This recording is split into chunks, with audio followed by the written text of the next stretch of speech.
नमस्कार दोस्तों, हमारे साथ में एक समस्या आती है कि जब भी हमें कोई पूजा करते हैं, जब भी हम कोई धर्म का कार्य करते हैं, तो उसके करने के पश्चात तुरंत ही हम उसके फल को पाने की चाह कर बैठते हैं कि हमें अभी तक फल नहीं मिला, हमने ये कर्म किया, हमें इसका कोई भी फल नहीं मिला।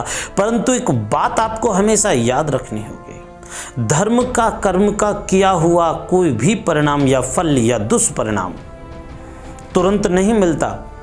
जैसे हम पाप कर्म भी करते हैं तो पाप कर्म का जो पश्चाताप, जो उसका फल है, जो पाप का हमें मिलना चाहिए, वो भी हमें तुरंत नहीं मिलता।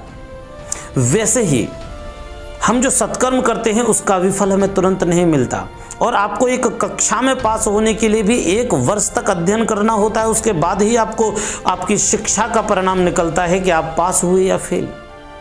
याद रखना, जीवन में किसी भी कर्म को करते वक्त फल की इच्छा मत करो कि ये फल हमें तुरंत चाहिए। वो कर्म का फल मिलेगा, आपको अवश्य मिलेगा, परंतु आपको प्रतीक्षा करनी होगी, धैर्य धारण करना होगा।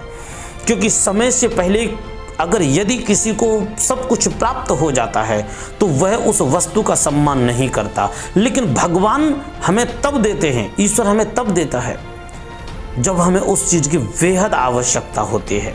क्योंकि आवश्यकता से पूर्व मिली हुई वस्तु हमें सिर्फ अहंकार पैदा करती है, अर्थात सुख पैदा नहीं करती। इसलिए जीवन में अगर यदि आप सुखी होना चाहते, प्रसन्न होना चाहते हैं, तो आप अपने किए हुए कर्म का फल शीघ्र नहीं, एक प्रतीक्षा के बाद पाने का प्रयास करिएगा। क्योंकि प्रत्येक कर्म के लिए पहले प्रयत्न आवश्यक है, प्रयत्न के बाद पुकार करनी चाहिए और उसके बाद प्रतीक्षा करनी चाहिए। क्योंकि जो चीज प्रतीक्षा के बाद प्राप्त होती है वो सर्वश्रेष्ठ अर्थात बहुत सुंदर परिणाम देने वाली सिद्ध होती है।